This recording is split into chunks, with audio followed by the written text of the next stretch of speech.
Sailor explains what caused the Fastnet 79 disaster. Hey, did you know that back in 1979, something really tragic happened in the world of sailing? It was called the Fastnet 79 disaster, and it was really a fateful day. So get this, on August 11th, a whopping 303 yachts set sail for the Fastnet Round the Rock sailing race. It started off as such a promising race, but then things took a turn for the worse when a powerful storm unleashed its fury. It was a really chaotic situation out there. Many boats were left behind, 5 vessels sank, and sadly, sailors lost their lives. You want to know more about it? Well, let's find out together. You know, the Fastnet 79 disaster was really something. It all started with a seemingly harmless boat called Wilkin. This sailing yacht was quite something.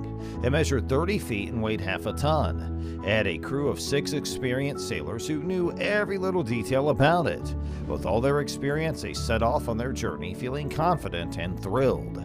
They were heading to the famous Fastnet Round the Rock race. It was a tough 600 nautical mile challenge that starts from the beautiful Isle of Wight, goes along the rugged southwestern coast of England, passes by the dangerous Fastnet Rock near Ireland, and ends in the historic city of Plymouth. But you see, the disaster actually happened because of all this chaos caused by the changing winds and crashing waves. As the storm got stronger, the crew found themselves caught up in a never-ending fight against the weather. One thing that people often forget to consider is how important the design of the yacht is. The designers really focused on making the midsection of the vessel wider. They wanted to make sure the waterline length was as long as possible and reduce any drag underwater. However, in order to achieve faster performance, there was a trade-off in terms of stability. The stability of a boat is measured by its range of stability. In the case of Wilkin, its range of stability was quite low, which meant it was at a high risk of capsizing in extreme conditions. As the storm got stronger, the yacht and its crew got caught up in a really dangerous situation with the winds and waves constantly changing. The voyage that seemed so promising quickly turned into a terrifying fight for survival against the unpredictable forces of nature. The crew's knowledge and experience with the yacht could only give them a little comfort as they dealt with all the things going wrong. The wind was all over the place, and the waves were crashing into each other from different directions, which made things really dangerous. The crew really had to go through a lot in this chaotic situation. Their efforts were truly put to the test. As time went on, they faced more and more difficult challenges, but their determination to overcome them never wavered. So the design of the yacht, which was supposed to make it faster, ended up making it more dangerous by accident. So here's the thing. When they tried to make the midsection wider and the waterline longer to make the boat faster, they didn't realize it would actually make it less stable. And that turned out to be a big problem when they had to face a really intense storm.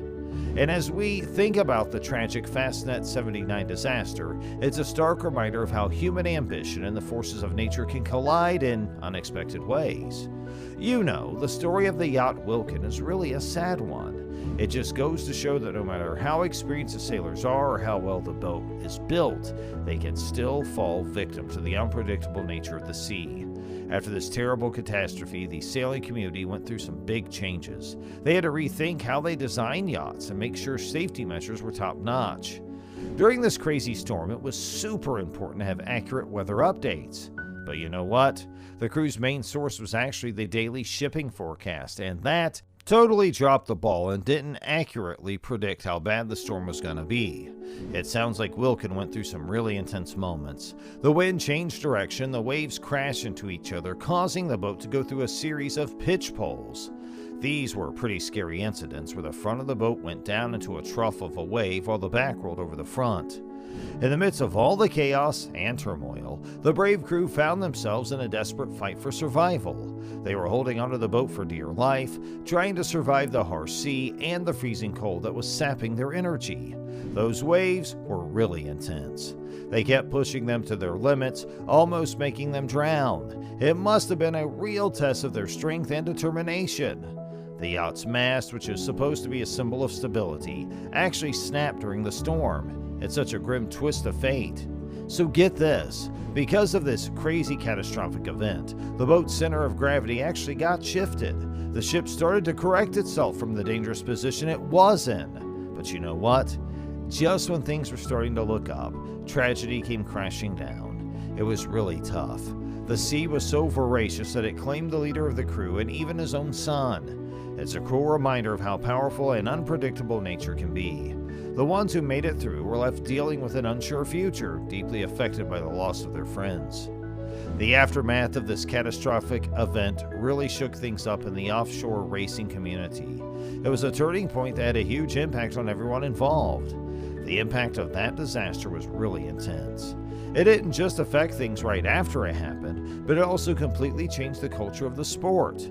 So there's been this big change in the regulatory framework that governs yacht design. It's called the International Offshore Rule, or IOR, and it recently went through a major transformation. Instead of that, we got the International Measurement System, or IMS, which was a more comprehensive approach. It went beyond just measurements and included other important factors for a vessel's overall preparedness. So this new way of thinking takes into account things like the emergency systems of the boat, how stable it is, and whether the crew is prepared for the tough conditions of offshore racing. After realizing how dangerous the sea can be, skippers started being more careful and cautious. They understood the risks of racing in extreme weather conditions. Now, it wasn't just about winning and going fast anymore. Making sure the crew was safe became the most important thing. So basically, this change in perspective really emphasized how crucial it is to make smart decisions when dealing with the power of nature. Even the crew members themselves were really committed to their safety. They took it upon themselves to invest in their own safety gear and took responsibility for their well-being. The Fastnet 79 disaster was a really significant event in the maritime world. It serves as a powerful reminder to all sailors about how unpredictable the elements can be and how our dreams and ambitions can sometimes be at the mercy of nature. The tragedy was really heartbreaking, but it sparked a change that made safety and preparedness a top priority. It also brought people together with shared determination to navigate the seas with both caution and courage. In the wake of the Fastnet 79 disaster, glaring vulnerabilities in yacht design and communication protocols of the time were starkly illuminated. The storm's merciless onslaught exposed the delicate equilibrium between human ingenuity and the unyielding might of the sea. The very vessels that were meticulously crafted for speed and performance revealed their Achilles' heels, highlighting the imperative for a design ethos that places stability and safety on par with velocity. Moreover, the ordeal highlighted the critical role of timely and accurate communication in ensuring the safety of seafarers. The limitations of relying on traditional broadcasting channels for weather updates were glaringly evident. The tragedy prompted an imperative reevaluation of the communication systems available to sailors, sparking the development of more advanced and reliable methods that are now integral to modern maritime practices. Yet amidst the grief and loss that this disaster brought forth, a glimmer of hope emerged from the depths of adversity. The profound changes that the maritime community embraced in its aftermath have since borne fruit.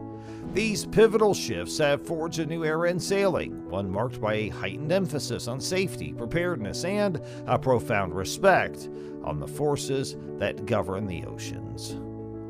The transformative echoes of the Fastnet 79 disaster continue to reverberate through the world of sailing to this very day.